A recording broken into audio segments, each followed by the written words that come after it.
هەروەها ئەوانشی کە تەماشامان دەکەن دەتوانن لە www.heritage.com تەماشای بکەن لە ڕێگەی ماڵپەڕەکەمانەوە.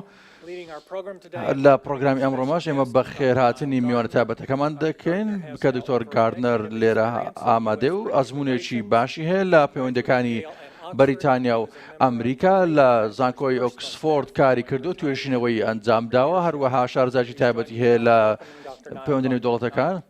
دکتۆر بەخێر بیت.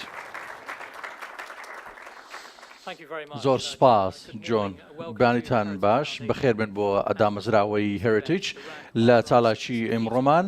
عێراق دوای داعش لە ڕوانگەیەکی کوردیەوە ئێمە میوانێکی تایبەتمان هەیە کە بەرز مەسرور بارزانیە وەک ئاگادارن هەڵمەتی سەربازی کە ئێستا لە دژی داعش بەردەوامە، چەندین مانگە بەردەوامە. سوپای عێراق بە هەماهەنگی لەگەڵ هێزەکانی پێشمەرگە ئێستا سەرقاڵی ئازادکردنەوەی مووسڵن. هەروەها لە هەفتەی ڕابردووشدا سەرکەوتنی باش بەدەست هاتوون. وڵاتە یەکگرتووەکانی ئەمریکا لە هەڵمەتەکەدا ڕۆڵێکی باشی هەبووە لە تەک ڕاهێنانکردن بە چەکەکانیان. هەروەها ئێستاش لە هەوڵی کۆنتڕۆڵکردنەوەی تەواوی ناوچەکەدان. ئازادکردنی ناوچەکە و کۆتاهێنان بە داعش گرنگێکی زۆری خۆی هەیە بەتایبەت بۆ هەژموونی داعش لەو ناوچانەی کە ماونەتەوە. هەروەها ئاستەنجی مەزنتریش دوای ئەو قۆناغا هەن، وەک دیڤید پاتریۆت جێنەڕاڵێکی پێشووی سوپای ئەمریکا ئاماژەی پێکرد کە شۆڕشی سونەکان لە 2007-2012 بەردەوام بوو. دواتریش سەر هەڵدانی داعش. ئێستا ئاستەنجی تر دێنە پێشەوە کە بتوان هەروەها وڵاتە یەکگرتووەکانیش هەوڵ دەدات سەقامگیری مۆچەکە بجێڕێتەوە، هەروەها ڕێگریش لەو جۆرە خەونە تاڵانەی داعش بگرێت. لە زۆر ڕوانگەوە پرسیاری زیاتر هەیە لەوەی وەڵام هەبێت چۆن خەڵکی دەتوانن ڕزگار بن لەو مەینەتیانە، هەروەها چۆن دەکرێت ڕێگری لە ڕێکخراوی هاوشێوە بکرێت. ئایا ڕۆڵی وڵاتە یەکگرتووەکانی ئەمریکا لەو گۆڕەکارانە چی دەبێت؟ هەروەها چی گرنگیەشی دەبێت بۆ داهاتووی ناوچەکە؟ مەسرور بارزانی ڕاوێژکاری ئەنجومەنی ئاسایشی هەرێمی کوردستانە. ئەم بەیانیە لە ڕوانگەی خۆیەوە باس لە پێشکەوتنەکانی شەڕی داعش دەکات، هەروەها ئاستەنگانەشی کە عێراق و کوردستان تووشی بووەتەوە، هەروەها پەیوەندیەکانی نێوان عێراق و کوردستان و ڕۆڵی وڵاتە یەکگرتووەکانی ئەمریکاش ئەو کەسێتیەکی دیاری شەڕی دژی داعشە. هەروەها لە تکایە لەگەڵم بن بۆ بەخێرهانی بەڕێز ڕاوێژکار مەسرور بارزانی. زۆر سپاس، بانیتان باش بەڕێزان. زۆر دڵخۆشم، جێی شەرەفمەندیە کە لێرە وەستاوم بۆ ئەوەی هەندێک لە ڕوانگەکانی خۆم لەگەڵ ئێوەدا هاوبەشی پێ بکەم ئەو بابەتێک کە باسکرا. وەک دەزانن ئێمە نزیک دەبینەوە لە کۆتاهێنانی شەڕ لە مووسڵ و کۆتاهێنانی داعش. ئێستا داعش لە قەراغی لە ناوچوونە لە عێراقدا. ئەمە جەنگێکی سەخت بوو لەو کاتێکە داعش هێرشەکانی دەست پێ کرد لە عێراق و بەتایبەتیش لەسەر کوردستان لە 2014. هەمومان پێشبینیمان دەکرد کە ئەمە جەنگێکی درێژخایەن دەبێت. ئێستا ئێمە دەینە کۆتایی ئەو بەشەی کە سەخت بوو. ئێستا داعش بەرەو ڕووخان دەچێت لە مووسڵ. خوازیارم بە ماوەیەکی زوو لە تەواوی عێراقیش کۆتایی پێبێت، بەڵام پێمان وان نییە کە شکستی سەربازی داعش کۆتایی تیرۆر دەبێت لە عێراق و هەرێمەکەشدا. سەرڕای ئەوەش ئەو ئایدۆلۆژی و هێزرە تۆندڕۆیە بەردەوام دەبێت کە هەندێک لە شوێنکەوتوان و ئەندامەکانیان درێژەی پێدەدەن دوای داعش. هەمومان لەوە تێدەگەین کە داعش بەردەوامی قاعیدەیە، ڕێکخراوی قاعیدە. دوای داعشیش ڕێکخراوی هاوشێوە دروست دەبن، یاخۆت خەڵکی هاوشێوە بەردەوامی بە هێزری تۆندڕۆیی خۆیان دەدان. دەکرێت هەموو جانیش بگرێتەوە. بۆیە ئێمە پێمان وایە کە شەڕی داهاتوو لە ڕێگەی ڕوبەڕووبوونەوەی سەربازی نابێت، بەڵکو شەڕێکی هەواڵگری دەبێت لە دژی ئەو دامەزرا و ڕێکخراو تیرۆریستانە. خوازیارین کە تەواوی پێکهاتە هەواڵگرەکانی جیهان بێکەوە دەستناو دەستکار بکەن بۆ ئەوەی تەواوی هەوڵەکان بخرێنەگەڕ بۆ وەستاندنی ئەو کێشەیە بۆ تا هەتایە. دەزانین ئەمە ئاستەنجێکی مەزنە و ئاسان نییە، بەڵام تەنها ئەو دەرفەتەمان لە پێشە کە هاوکاریەکتر بکەین. پێویستە ئەوەشمان لاد نەچێت کە هەموو ئەو خەڵکانی قوربانیان داوە ژیانی خۆیان بەخت کردووە لەو شەڕەدا، ئێمە سەری ڕێز و دادەنێوێنین بۆ قوربانی پێشمەرگەکان ئەوانەی گیانی خۆیان بەخت کرد بۆ پاراستنی ئێمە و شەڕکردن لە دژی ئەو دامەزراوە تیرۆریستیە. تا ئێستا بە پشتبەستن بە دواترین ڕیپۆرتی بەردەست زیاتر لە 1707 پێشمەرگە شەهید بوون و هەروە ڕێژێکی زۆریش بریندار بوون. بێجگە لەوەش قوربانی لە ڕێزەکانی تری یاسایشی گشتی عێراق و هێزە جیاجەکانی عێراق هەبوون. من لێرەوە سپاسی وڵاتی یەکگرتووەکانی ئەمریکا و هاوپەیمانەتی نێودەوڵەتی دەکەم کە هاوکارمان بوون لەم شەڕە لە دژی داعش. هاوکاریەکانیان بەتایبەت لە هێرش ئاسمانیەکان زۆر گرنگ بوون، هەنگ و هاوکار بوون لە خستنە سەری پاڵەپەستۆ بۆ سەر داعش و هەروەها شکست پێهێنانیان. وەک ئێوە ئاگادارن داعش لە ڕووی سەربازیەوە وەک ئاماژەم پێدا تێک دەشتێنرێت، بەڵام پێویستە لە دیوی دواوەی بڕوانین کە چی ڕوودەدات دوای کۆتهاتنی داعش. ئێمە هەمیشە باوەڕمان وا بووە کە پێویستە چارەسەرێکی ڕێکەوتنێکی سیاسی هەبێت لە نێوان تەواوی پێکهاتەکانی عێراق، چونکە دەزانین ئێستا ئەمەش گرنگی یاخۆت ئەمە پوختەی باسەکەم دەبێت ئێمڕۆ، چونکە پێکهاتی زۆر لە عێراقدا هەن زۆر بەشیان کاریگەری ئەم شەڕیان بەڕوونی بەسەرەوە دیارە، لەوانەش یەزیدیەکان و مەسیحەکان و کورد و تەنانەت عەرەبیش هەمووان بەشێک لە شێوەکان ڕووبەڕووی ئەو مەینەتانە بوونەتەوە لە دەستی داعش، هەروەها بەهۆی شێوازەکانی داعش. پێویستە هەڵەیەک نەکەین وا بیر بکەینەوە کە داعش تەنها گرفتە، داعش تەنها دەرەنجامی هۆکار و کێشەکانی ترە کە سەری هەڵدا. داعش بوونی هەیە چونکە لە ڕووی سیاسیەوە سیستەمێک شکستی هێناوە، نەک تەنها لە عێراق لە تەواوی هەرێمەکە. بۆیە بە ئەوی بتوانین بەسەر ئەو کێشانەدا زاڵ بین و لەوە دڵنیا بین کە داعش و هاوشێوەی داعش سەر هەڵ نادەنەوە، پێویستە لە بنچینەی کێشەکان بڕوانی. ئێمە ڕوانگەمان هەیە، ئێمە نەخشە ڕێگەشمان هەیە، خوازیارین بتوانین ئەو هەزوو و ڕوانگانە لەگەڵ بەغدا و تەواوی وڵات هەرێمیەکان هاوبەشی پێ بکەین بۆ ئەوەی پێویست بکات چی ئەنجام بدرێت، چ چارەسەرێک پێشنیار بکرێت بۆ ئاشتی و سەقامگیری لە هەرێمەکەماندا. بەڵام لە پێناو ئەوەی لە بری تەواوی خەڵکەکەمان قسە بکەین، پێویستە دڵنیاییەوە بدەین کە لە خەڵکەکەشمانەوە بیبیستین دەبێت بزانین خەڵکی کورد چیان دەوێت، خەڵکی کوردستان چیان دەوێت بەگشتی. بۆیە پێویست دەکات بۆ ئەو هۆکارەش پێویستە هەروەها بڕیاریشمان داوە کە ڕیفراندۆمێک ئەنجام بدەین کە ڕیفراندۆمێکی زۆر دیموکراسی دەبێت. ئەمەش پێڕەوکردنی مافێکی دیموکراسیە لە تەواوی وڵاتانی دیموکراسیدا پێڕەو دەکرێت. پێویستە ئێمە بچین و لە خەڵکی خۆمان بپرسین چۆن ئەوان داهاتووی خۆیان لەگەڵ بەغدادا دەڕێژن، چۆن بڕیار لە داهاتووی خۆیان دەدەن، چۆن بیر دەکەنەوە، پێویستە چۆن بژین. ئەوان دەبێت بەشدار بن لە داڕشتنی داهاتوویەک بۆ خۆیان. دوای ئەوەی کە دەرەنجامەکانمان زانی، ئێمە دانوستان لەگەڵ بەغدا دەست پێ دەکەین. ئێمە لە ئێستادا دالۆگ و دانوستانمان لەگەڵ بەغدا دەست پێ کردووە. ئێمە قسەمان لەگەڵ زۆربەی بەرپرسە سیاسەکانی عێراق کردووە لەسەر ڕوانگەی ئێمە و ڕوانگەی ئێمەش بۆ چارەسەری کێشەکان.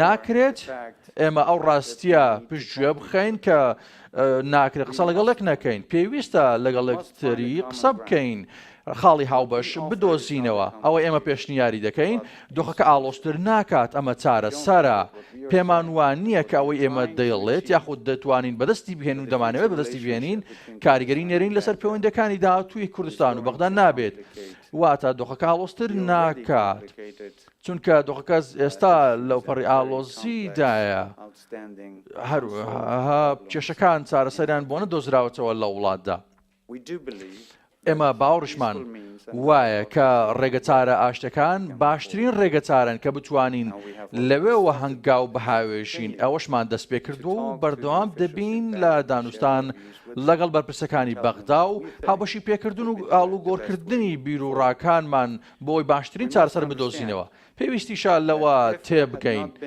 ئەگەر سیستەمێک و پەیڕێوێکی فەرمانڕێوی شکستی نەخواردبە ئەم کێشەمێمان نەدەبوو کە ئێستا ڕوبڕووی دەبینەوە زۆربەی ئاستەنگەکان و هەندێک لە ئاستەنگانش وەکو تیرۆر یاخود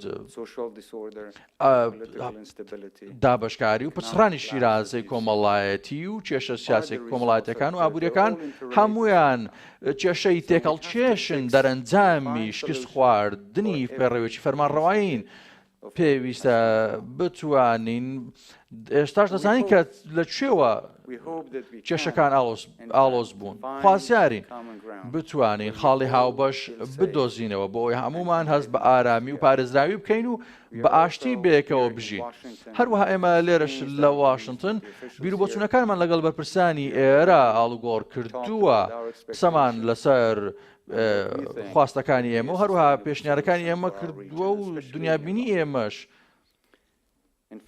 لە ڕاستیدا ئەمە خوازیارین کە ئەو لە یەکتێگەیشتنەی هەیە بتوانێت داهاتوێکی ڕوونتر و گەشتر بۆ تەواوی ئێمە دابین بکات هەروەها ئەگەر پرسیارێک هەر شتێکتان هەبێت بۆ چون و تێبینێک من بە خۆشحاڵیەوە وەری دەگرم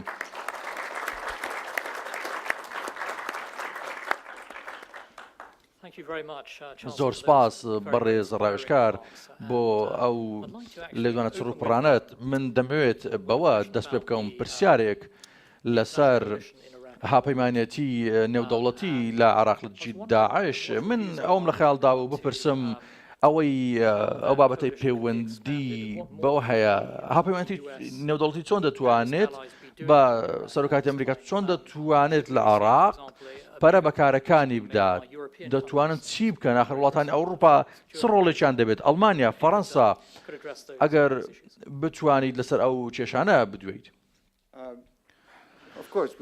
بەدڵنیایی و ئێمە زۆر سپاسگوزاری تەواوی هاوکاری هاوپەیمانەتی نێودەوڵەتی بکەین کە ئەمریکا سەرپەرشتی دەکات و هەروە هاوکاری وڵاتە ئەوروپیەکان بەڵام باوەڕشمان وایە کە لە کۆتاییدا پێویستە لەگەڵ خەڵکی هەرێمەکە قسە بکەن ئەوان دانوێت چی بڵێن چ چارەسەرێک پێشنیار دەکەن پێم وایە تەواوی ئەو هاوکاریانەی کە لە دەرەوە پێشکەش کراون دەبێت لەوەدا چڕ بکرێنەوە لەگەڵ چارەسەری و داواکاری خواستی خەڵکی بەراورد بکرێن بۆیە خوازیارین کە بتوانین بەکردنەوەی دالۆگ و دانوستان لەگەڵ ئەوانیش ئەوان بتوانن بێن و هەروەها بۆی بتوانن هەندێک لە هەڵەکانیان کە خۆیان ئەو هەڵانیان کردووە ڕاست بکەنەوە ئەو هەڵانەی کە ماوەی 100 ساڵێک لەمەوبەر ئەنجامیاندا و بتوان ڕاستی بکەن و پەیداچوونەوەیەک بکەن بەو بڕیارانەی کە داویانە بۆ ئەوەی دەستپێکێکی نوێ بۆ چارەسەریەکان پێشنیار بکرێت بەو کێشانەی کە ماوەیەکی زۆرە بەردەوامن سوپاس دەمەوێت پرسیارەکان وەربگرم لە ئامادەبووان تکایە پرسیارەکانتان بە پوختی و کورتی بهێڵنەوە هاوکاتیش خۆشتان بناسێنن لە هەر ناوەندێکیەوە هاتوون ئەو خاتونە لەوێ پرسیاری یەکەم دکتۆر کیسنە لە دامەزراوەی ئاشتی جیهانی من زۆر هاوڕێکی نزیکی عێراقم ئەو نەتوانەی کە لە سەرنی بابیلۆنەوە بەردەوامن ئەو هەموو دەرەنجامانەی کە هەن و ئەو کێشانەی کە هەن بەهۆی داعشەوە پێویستە ئێوە زۆر بەباشی مامەڵە لەگەڵ بابەتەکە بکەن بەتابەتش لەگەڵ داعش پێویستە هەمووان بە یەکگرتووی وەکو نەتەوەیەک ڕوبەڕوو ببنەوە. من دەتوانم نمونەیەک بتوانین پێشنیار بکەم بۆ منێک لە خێزانەیەدا ئەگەر منداڵ بێکەوە بن دەکرێت بێکەوە چارەسەرێک بدۆزنەوە نەک لەگەڵ یەکتر شەڕ بکەن. ئایا ئەمە پرسیار بوو یاخۆت لێدوان بوو؟ ئەم بەڕێزە لە دواوە دواتریش پرسیار وەردەگرین لێرە لە پێشەوە. کارم لە واشنتن تایمزەوە پرسیار بەڕێز لەسەر بەغجا و توێژەکانی نێوانتان لەسەر ڕێکەوتنێکی نوێ لەگەڵ عێراق بۆی ڕێگەپێدانی سەرباز ئەمریکیەکان دوای خۆناغی کۆتاپێهێنانی داعش. ئایا ئەمە شتێکە کە تۆ خوازیاریت ئەو جۆرە ڕێکەوتنە هەبێت لەگەڵ بەغداد؟ ئایا پێویستیش دەکات کە ڕێکەوتنیەکی تر هەبێت لەگەڵ هەرێمی کوردستان بۆ مانەوەی هێزە سەربازەکانی ئەمریکا؟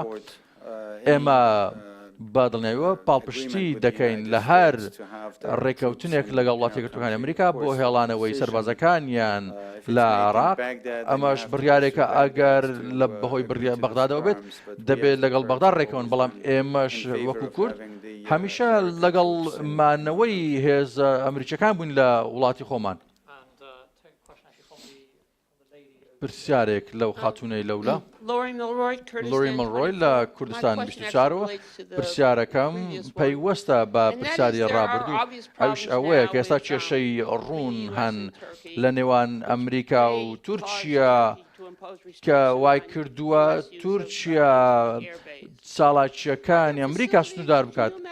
ئایا پێت وایە ئێوە خاڵ یاخود فڕۆکەخانە یاخود دامەزراوەی سەربازی ئاسمانی واتان بەردەستەکە بتوان هاوکار بن وەکو جێگرەوەیەک؟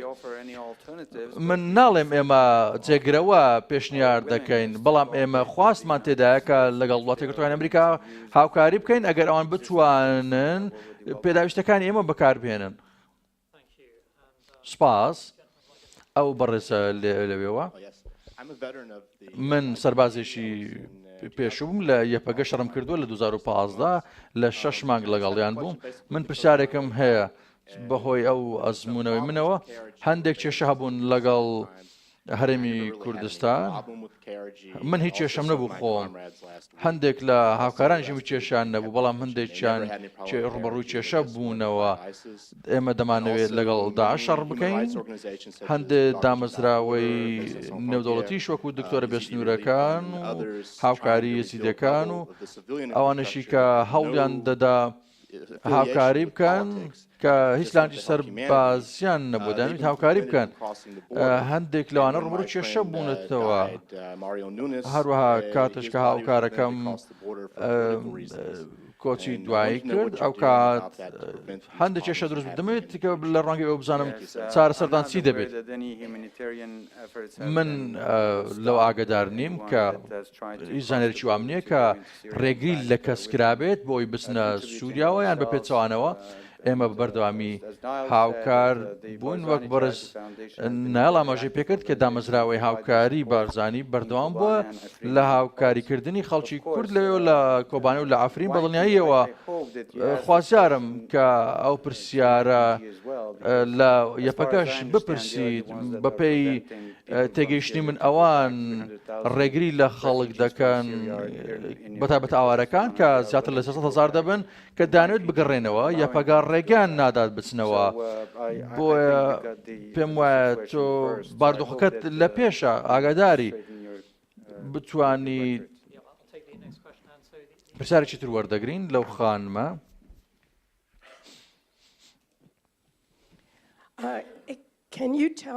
دەتوانیت پێمان بڵێیت کە کاردانەوەی وڵاتانی هاوسێی ئێوە چۆن دەبێت بەرامبەر بە ڕیفراندۆمی سەربەخۆی کوردستان پێت وایە تورکیا ئەم بۆ چوونەی بەدڵ دەبێت؟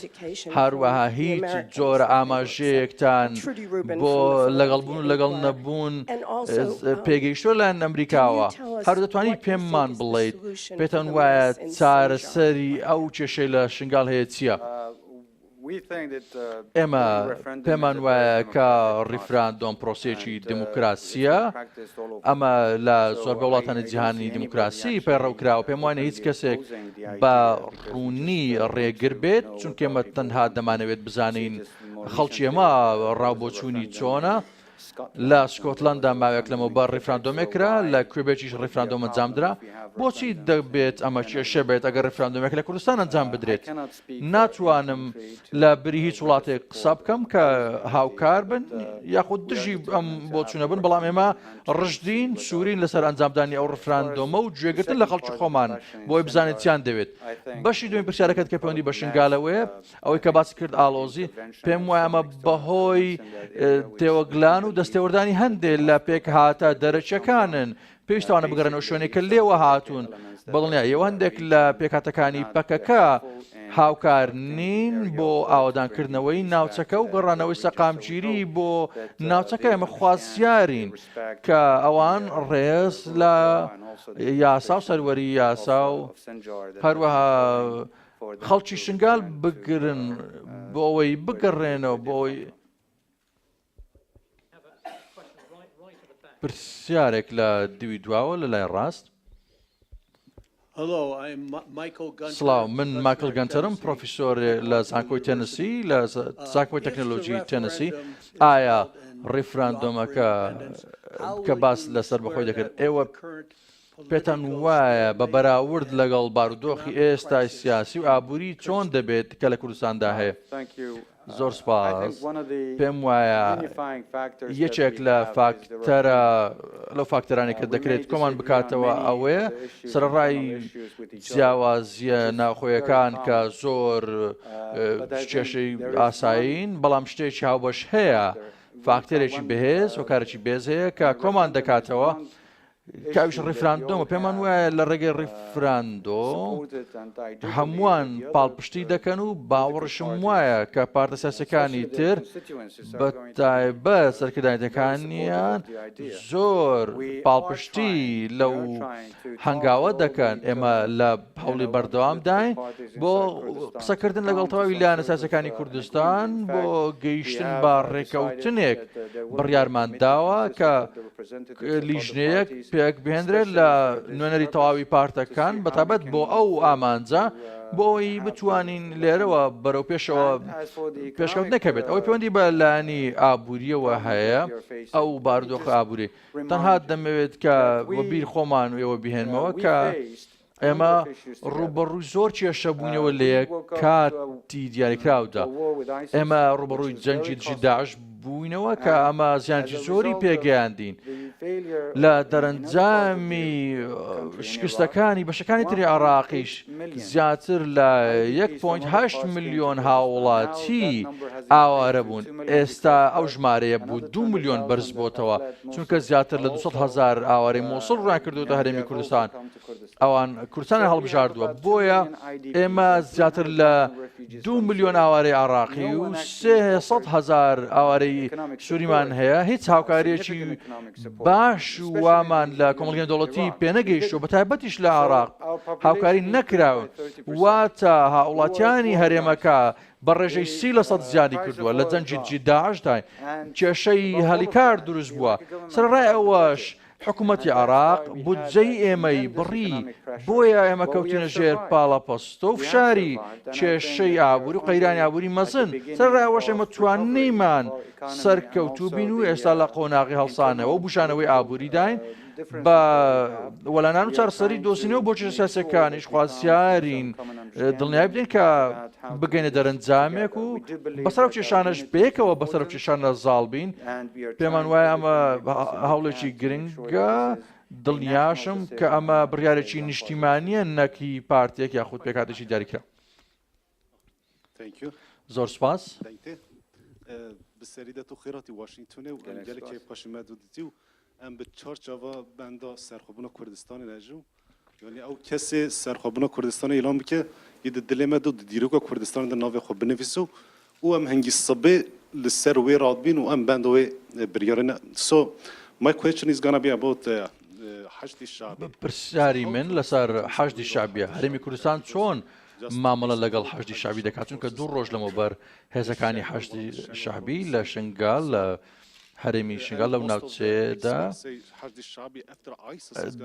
باس لەو دەکرێت ئەوان هەڕەشە دەکەن و بە خەڵکیش پێی وایە ئەمە کێشەی داهاتوی ڕۆژهاتی ناوەڕاستە ئێوە چۆن ئەمە دەبینن لە ڕوانگەی کوردستانەوە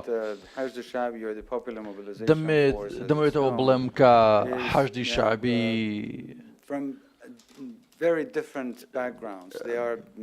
پاشخانێکی جیاوازیان هەیە ئەزمونێکی جیاوازیان هەیە ئێمە هیچ شتێکمان لە دژی ئەوان نییە ئەوان لەگەڵ لە تەک هێز عێراقیەکان شەڕیان کردووە ئەو نیگەرانێکی ئێمە هەمانە ئەوەیە کە لە هەندێک لە دوانانەی لە هەندێک لە سەرکردەکانیان دەبیستین زۆر هاوکاری ئەو پەیوەندیەکانمان نین پێمان وایە کە دەبێت ئەوانیش ڕێز بگرن لە ئەو هاوڕێیەتی لە نێوان ئێمەدا هەیە هەروەها ڕێز لە سنوورە کوردستانیەکان بگرن و ڕێز لە قوربانی پێشمەرگەش بگرن کە لە پێنا و ڕژێرکردنی و خاکانە داویانە بۆیە زیاتریش لەسەر ئەوانەوە دەوەستێت ئێمە هیچ جۆرە هەستێکی دژمنکارانەمان لە دشی ئەوان نییە هیچ کێشەیەکمان بەتایبەت لەگەڵەوان نییە بەڵام ئەمە لەسەر خۆیان دەوەستێت چۆن هاوکار دەبن بۆ قبولکردنی ئەو ڕاستی واقعی دروست دەبێت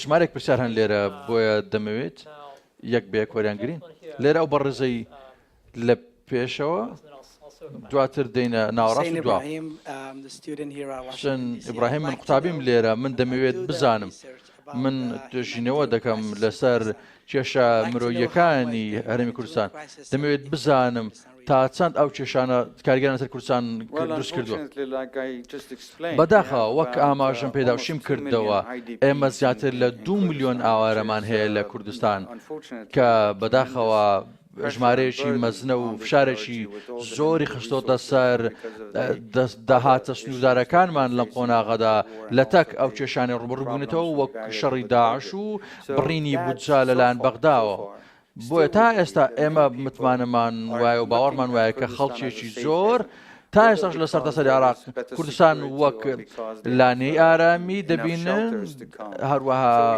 لەوێەوە دانەوێت بە دوای ئارامی بگەڕێن بەڵام حکوومەتی هەرێم ئەوەی لە دەسات و ئەنجامی داوە بۆ دابینکردنی هاوکاری مرۆیی لە کامپەکان تا ئێستا ئێمە قەیرانشی وان مەزنمان نییە بەڵام ترسی ئەوم هەیە کە ئەو خەڵکە نەگەڕێنەوە بۆ ئەو قەیرانانە واتە بەردەوام بوونیان بەبێ ئەوەی هاوکاریمان پێ بگات لە وڵاتانی تر پێم وایە کێشەکانی ئەوان مەزنتر دەبن لێرە پرسیارێک لە ناوەڕاست وەردەگرین زۆر سپاس بۆ لەدونەکە جۆن دیکسن لە دامەزراوەی ئاشتی جیهانی من وەڵامەکانت لەسەر بارودۆخی ئابووری زۆر بە هەند وەردەگرم پێم وایە ئەمە موعجیزەیە دەراسایە کە ئێوە توانیوتان لەو بارودۆخەدا ڕزگارتان بێت هەروەها کۆمەڵگەی نێودەوڵەتی دەکرا زیاتر پێشکەش بێەوە بکەن من دەمێت بپرسم کە خوازیارن ئیدارەی نوێ بتوانێت هاوکاری زیاتر پێشکەش بارەمی کوردستان بکات ئایا دەتوانێت هیچ شتێکمان لەو بارەیەوە پێ بڵێیت ئەوان ئەو توێژان لەگەڵ ئیدارەی نوێتان کردووە بەچی گەیشتوون ئێمە زۆر دڵخۆشین کە هاوڕێ و هاوکاری زۆرمان هەیە لە ئیدارەی نوێی وڵاتە یەکگرتووەکانی ئەمریکا ئێمە لەوە تێدەگەین کە ئەوان لە قۆناغی گوێگرتنن لە زۆر لایەنە جیاجیەکان بۆ ئەوەی بڕیاریان لا دروست بێت بەڵام ئەوەی پشتەسوورە بەو توێژانێک کە دەستا ئەنجاممان داوە ئەوەیە کە ئەو دانوستانی کردومانەوە ئێمە داواکاری بڵندتریش و بەرزترمان هەیە بەتابەت دوای ئەو قوربانیانەی خەڵکی ئێمە و پێشمەرگە پێشکەشی کردووە هەروە ئەو خوێنەشی بێکەوە ڕشتومانە لەگەڵ ئەمریکا خوازارین کە خەڵکی کورد و پێشمەرگە خەڵات بکرێن ئۆکێ ئەو خاتوونە لەوێوە بەڵێ دەمەوێت ئەلیزا مارکس من نووسەرێکی سەر بەخۆم لەسەر باردۆخی پەکەکە دەنووسم دوو پرسیارم هەیە یەکیان بەرز بارزانین لەگەڵ بەرهەڵسکارەکان قسەی کردووە بۆ ئەوەی بتوانرێت چارەسەری بۆ کێشەکانی باکووری سووریا بدۆزرێتەوە هیچ چێک لە چارەسەرەکان کاری پێ نەکراوە لەسەر ڕای ئەوەش ئایا پلانی پێشمەرگەکانی ڕۆژئاوا چییە؟ ئایا هیچ ڕۆڵێکیان دەبێت لە ڕۆژئاوا؟ ئەمە پێم وایە پشتگوێ خراوە ئایا تۆ ئەمە داهاتویان چۆن دەبینیت؟ هەموو لایەنەکان بێجگە لە لایەنە نزیکەکانی پەکەکە ئامادەیی دۆزینەوەی چارەسەریان تێدا بووە بەڵام ئەوان ڕەتیان کردوێتەوە بۆ کێشەکانی سووریا. سەرۆک چەند کۆنفرانسێکی ئەنجامدا لە دۆک و لە هەولێر کە تێیدا لە نوێنەرانی پەگە و پێدەش داوەت کران لەگەڵ لایەنە سیاسیە کوردیەکان ئەوان لەسەر زۆر خاڵ هاوڕابوون لەسەر ئەو خاڵانەی کە لە ڕێکەوتنەکاندا پێشنیار کرابوون بەڵام یەپەگا بە تاکلایەنە پابەندی جێبەجێکردنی ئەو خاڵانە نەبوو هەروەها شێوازەشی کە بەهۆیەوە مامەڵەت دەکەن لەگەڵ پارتەکانی تر واتە ڕەوانەکردن و دیپۆرتکردنیان بۆ ئەو دەرەوەی سنوورەکانیان جێنیگەران نییە.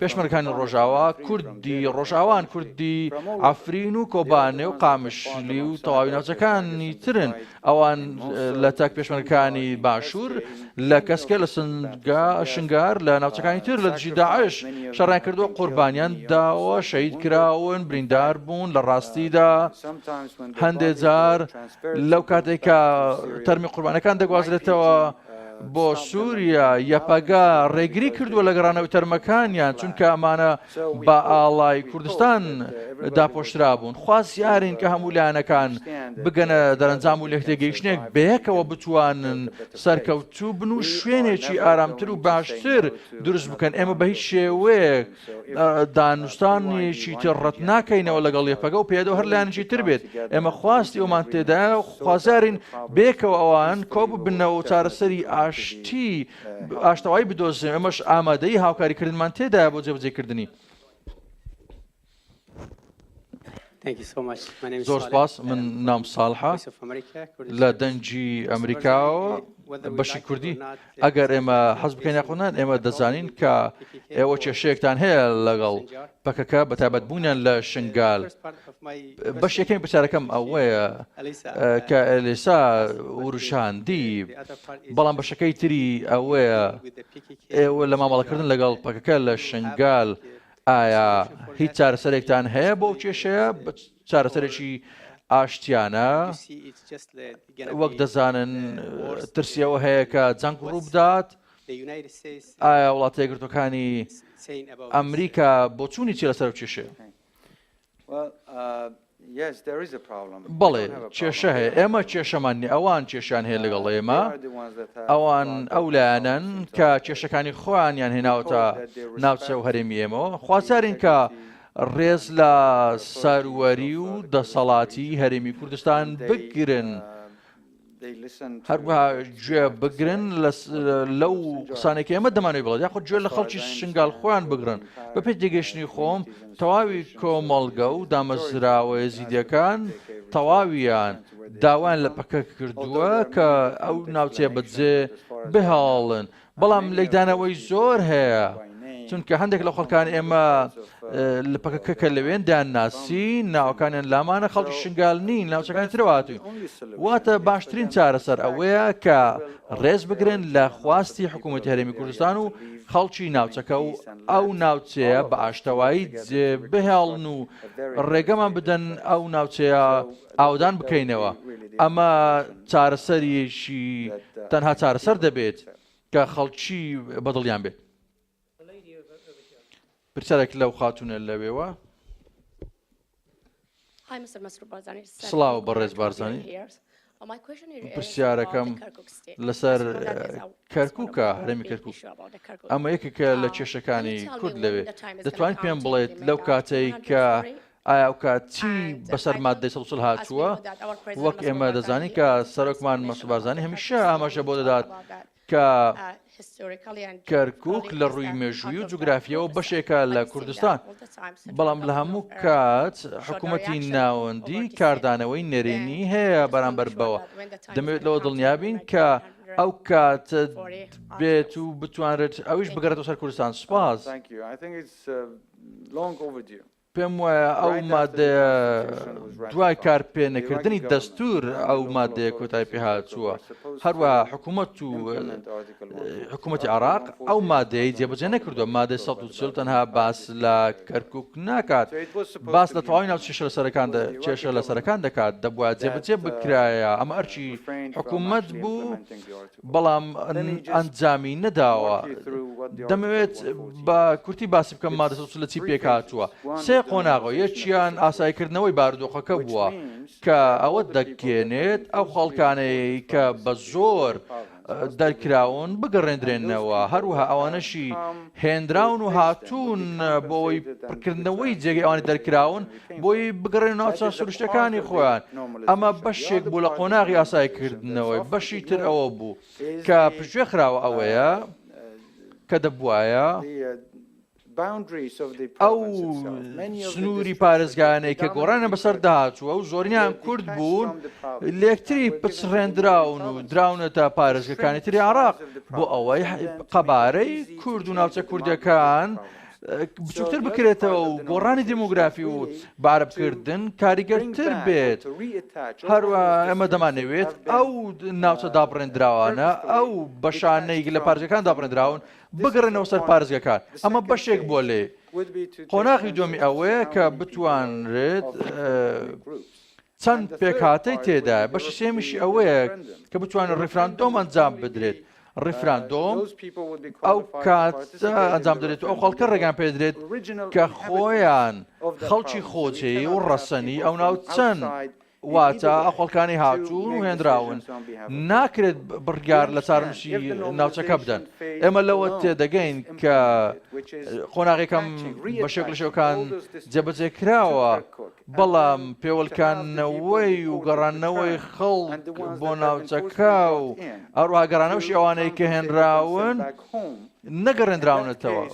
بۆیە لەم بارودۆخە ئێمە پێمان وایە کە ئێمەش باوەڕمان وایە کە خەڵک و ڕێژەی سەدی کورد بەو گۆڕانکاریانە زیاتر لە 70% دەبێت لە ڕاستیدا ئەوەشی بربەستێک دروست ناکات بەڵام هۆکارێک هەیە بۆ ئەو خاڵە دەستوری جێبەجێ نەکراوە چونکە ئەگەر خواستە بێت چارەسەریش هەیە. عێراق کاتێکی زۆری لە بەردەم بوو بۆ جێبەجێکردنی ئەو مادە دەستوریە لە کاتەی دەستور پەسەند کراو تا ئێستاش. با بشڵێن کە ئێستا لە 2014 تا ئێستا شەڕجی داعش هەبووە بەڵام پێشمەرگە تەنها ئەو هێسە بوون کە پارێزگاریان لە کەرکووک کرد و وایان کرد کە داعش نەتوانێت هاوشێوەی مووسڵ کەرکووکیش داگیر بکات.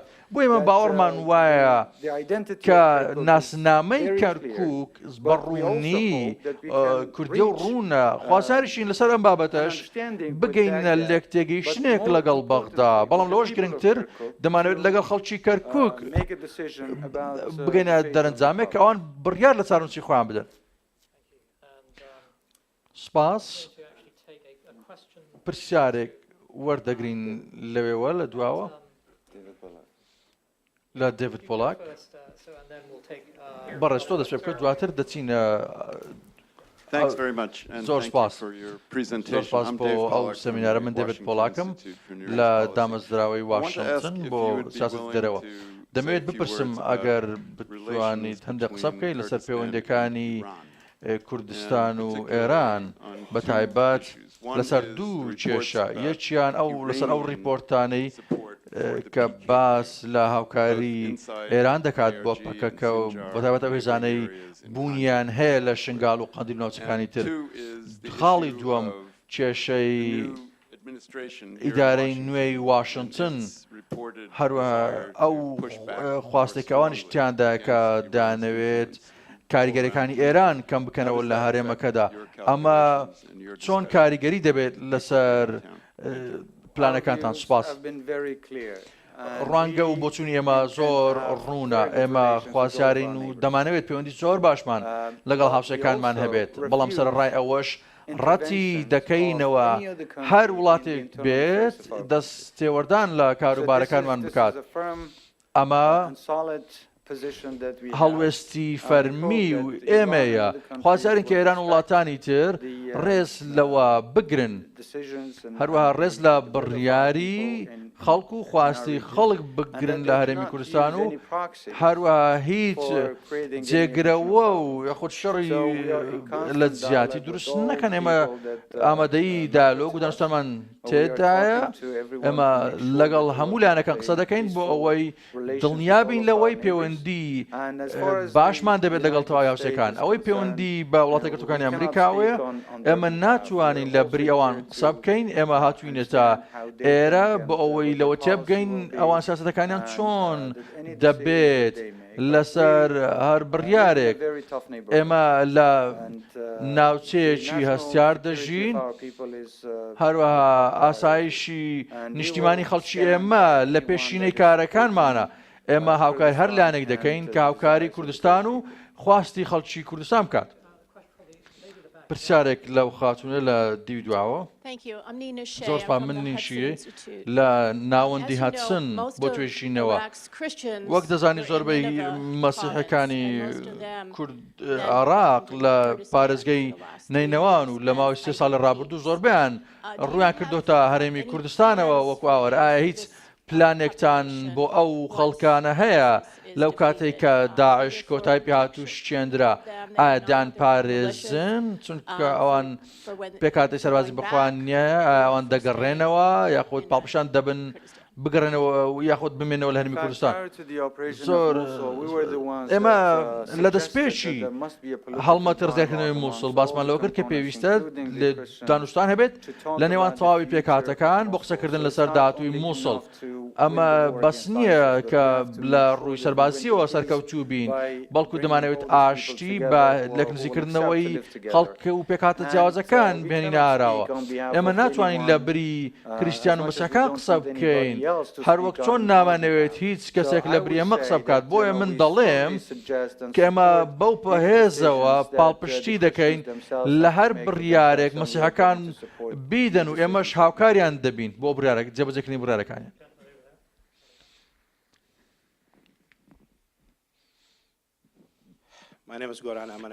من گۆرانم، من چاڵکوانێکی کوردم. زۆر سپاس کاک مەسرور. من دەزانم کە کوردستان ڕێفراندۆم ئەنجام دەدات. پرسیارەکەم ئەوەیە کە پێتان وایە لە ڕووی پراکتیکیەوە تا چەند ڕێفراندۆم کردەیی دەبێت بۆ سربەخۆیی؟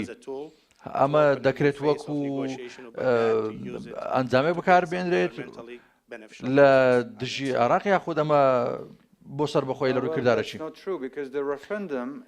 بەپێچوانەوە ڕیفراندۆم دەنجی خەڵکە، بۆیە چێ دەنجی خەڵک بەکاردێنێت بۆ خواستەکانی خۆی؟ ئەگەر خەڵک بڕیاریاندا دەبێت ئەو بڕیارە جێبەجێ بکەیت. بۆ ئێمە گوێ دەگرین لە خەڵک. بەڵام ئێمە ئامانجمانە ئەو ڕیفراندۆمە ئەنجام بدەین لە کۆتایی ئەم ساڵە. ئەمە بڕیارێکە دامانە. هەروەها ئەو پەیوەندی بە لایەنە هونەرەکانەوەیە، پەیوەندی بە لیژنەکەەوە هەیە کە بەرپرسیارن لە ئەنجامدانی ڕێفراندۆم هەڵبژاردنەکان. پێم وایە ئەمە کێشێکی زۆر جددیە، پەیوەندی بە پڕۆپاگەندەی سیاسیەوە نییە. پێشم وان نییە هیچ کەسێک ئەو مافی هەبێت لە بری خەڵک قسە بکات، دەبێت بگەڕێن لای خەڵک بۆی بزانین چیان دەوێت. ئەو بەڕێزە لەولا.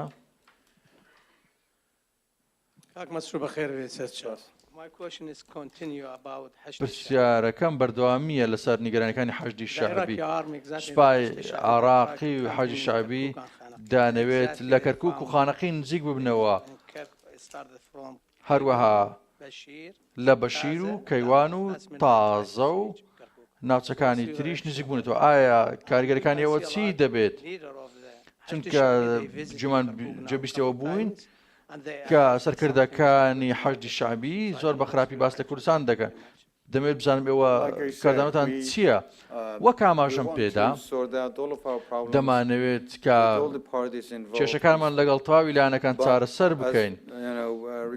بەڵام ئەوەی پەیوەندی بەو کێشەوەیە کە باس کرا شەڕ هەبوو دوای شەڕی داعش ناوچەکە بۆش لان دابەشکرا ئەو لانەی کە تۆ باسی دەکەی ئەو ناوچە هەرێمانە هێزی پارتێکی تایبەت لەو ناوچەیە لە دژی داعش دەجەنگان ئەوان هەمانجیان لەگەڵ داعش کردبوو پێم وایە ئەو پرسیارە پێویستە ڕاستەخۆ ئاراستەی ئەوان بکرێت بۆ ئەوەی وەڵامێکی باشێت دەست بکەوێت هەرە پێمان وایە ناوچانە ناوچەی کوردستانین و خوازیارین کە دوای ئەوەی شەڕی داعش کۆتایی هات بتوانین بگەینە هەندێک چارەسەری و هەروەها ڕێزی هاوبەش بۆ ئەوەی هیچ لانێک نەتوانێت ویستی خۆی بسەپێنێت.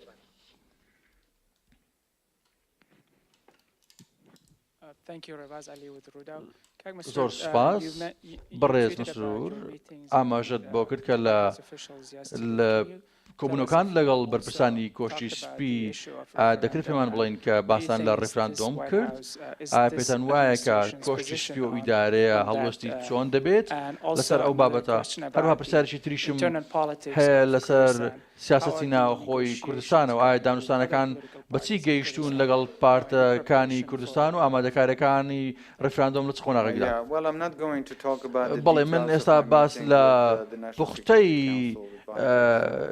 کۆبوونەوەکەم لەگەڵ ڕاوێژکاری ئاسایشی ئەمریکا و بەرپرسانی کۆشتی سپی ناکەم بەڵام ئێمە دڵخۆش بووین بە هاوڕێتی کە کۆمان دەکاتەوە هەروها ئەو شانشی لەوانەوە بیستمان لەسەر پەیوەندیەکانمان لەگەڵ وڵاتە یەکگرتووەکانی ئەمریکا و هەروها ئەو پەیوەندی ئەو گرنجێشی کە بۆ پەیوەندیەکانی داهاتووی دەبێت ئەوەی پەیوەندی بە ڕێفراندۆمە هەیە ئێستا لە هەوڵی بەردەوامداین و لەگەڵ تەواوی لایەنەکان قسە دەکەین چەندین کۆبوونەوەش ئەنجام درراوە لەگەڵ تەواوی پارتە سیاسیە کوردیەکان کە دانەوێت بەشێک بن لەو پرۆسە نیشتیمانیە بۆیە بەردەوام دەبین لە کارکردن لەگەڵیان بۆ ئەوی بتوانین ڕوانگەیەکی یەکگر و یەکگرتومان هەبێت لەگەڵیان بۆ ئەنجامدانی ڕێفراندۆم.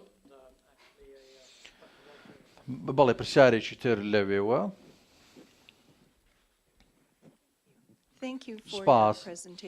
سپاس بۆ سەمینارەکە زۆر گرنگ بوو بێمە زۆر پێشکەوتنی تەواوی کۆمەڵەکان لە ناوخۆ دەست پێ دەکات.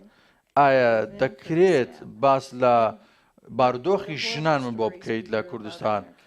ئێمە ناوناوە گوێبیستی کوشتن دەبین لەسەر شەڕەف و ئەو بابەتانە. بەپێی یاساکانمان پێویستە 30% بەلایەنی کەم پەرلەمانتاران ژن بن. ئەم ڕێژەیە بە بەراورد لەگەڵ زۆر وڵاتی ڕۆژاوە بەرزترە بەڵام بەداخەوە ڕاستیەشی تاڵ هەیە کە مامەڵێکی خراپ دەکرێت لێرە و لەوێوە کەمەش دەرهاویشتەی هەندێ هۆکاری کەلتوری و هەروەها پەیوەندیشی بەلایانی پەروەردەی و ڕۆشنبیریەوە هەیە. حکوومەتی ئێمەش تەواوی هێزەکانی خۆی و وزەی خۆی لەو خەرج کردووە بۆ ئەوەی یەکسانی ڕەگەزەکان بێتە ئاراوە. دەبێت ئەوەش بڵێم کە بە شانازیەوە کە ژنانمان لە کوردستان سەلمان دوویانە کە لە پیاو کەمتر نین ئەوان لە دژی دڕندانەترین ڕێکخراوی تیرۆریستی شەڕیان کردووە پێشم وایە جیهان گەواهی بۆ توانای ژنی کوردەدات.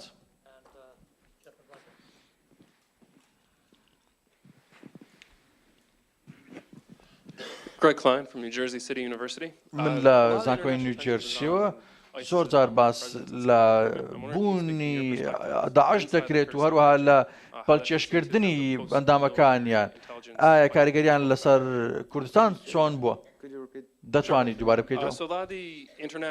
ئەوەی پەیوەندی بە گرنگپێدانی نێودەوڵەتیەوە هێواتە ئەوان لە ڕووی ئینتەرنێتی تۆڕە ئینتەرنێتیەکانەوە هەوڵی پەڵچێشکردنی خەڵکیاندا بۆ ڕێژەکانیان. دەکرێت لەسەر ئەمەوە قسەمان بۆ بکەیت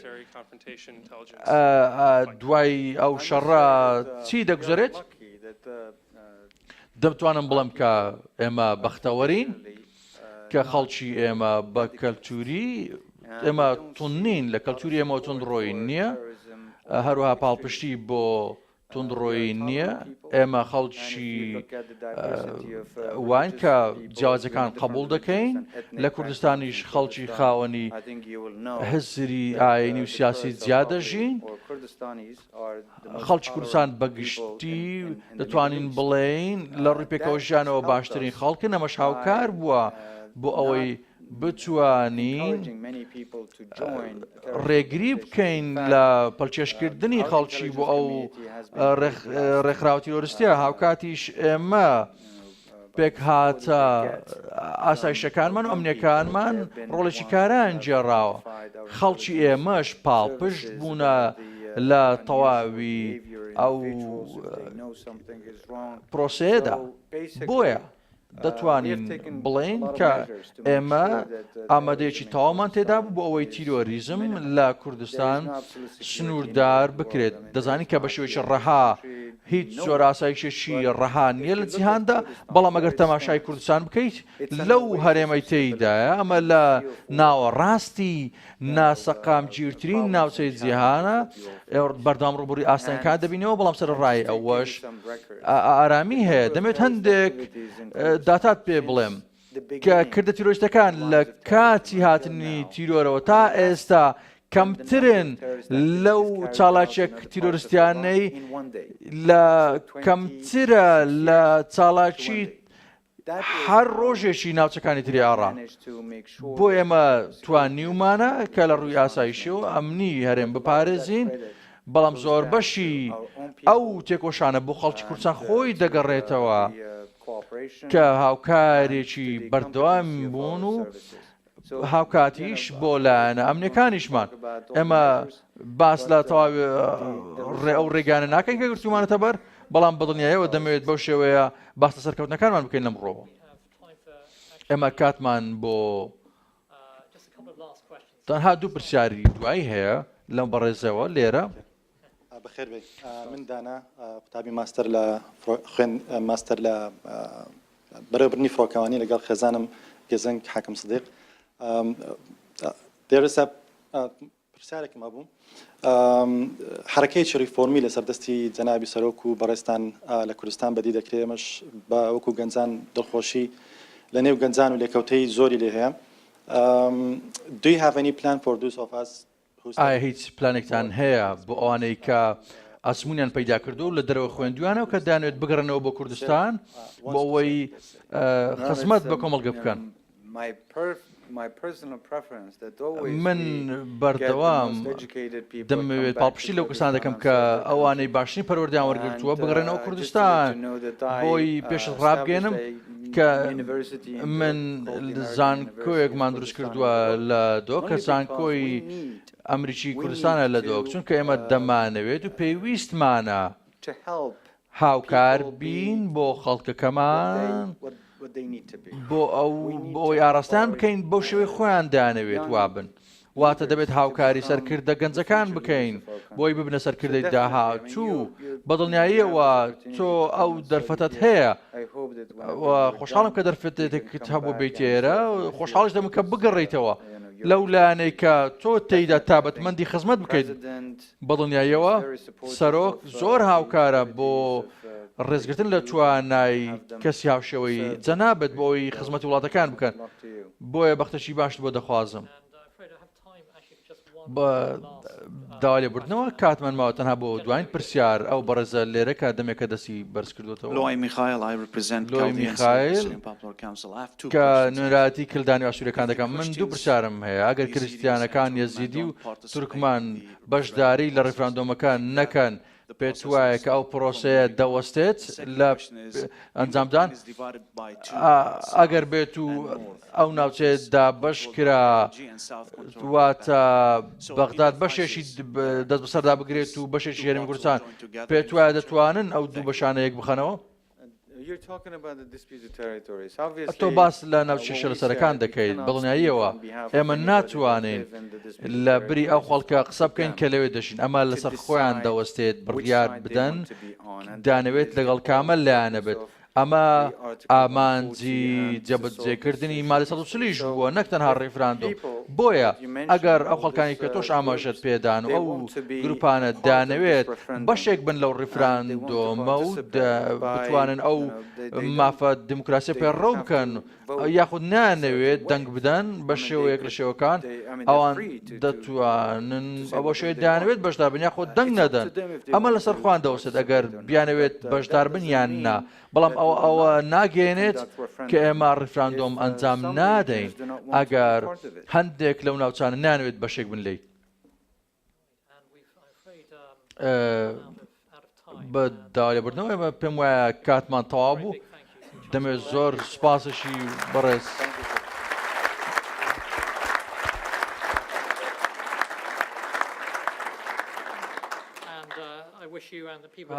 من باشترین شت بۆ تۆ بۆ خەڵکی کوردستان دەخوازم من زۆر جێ سەرنجم بۆ قوربانیکەوە و خەڵکی کوردستان جێشت داوتانە لە دژی تیرۆر زۆر سوپاس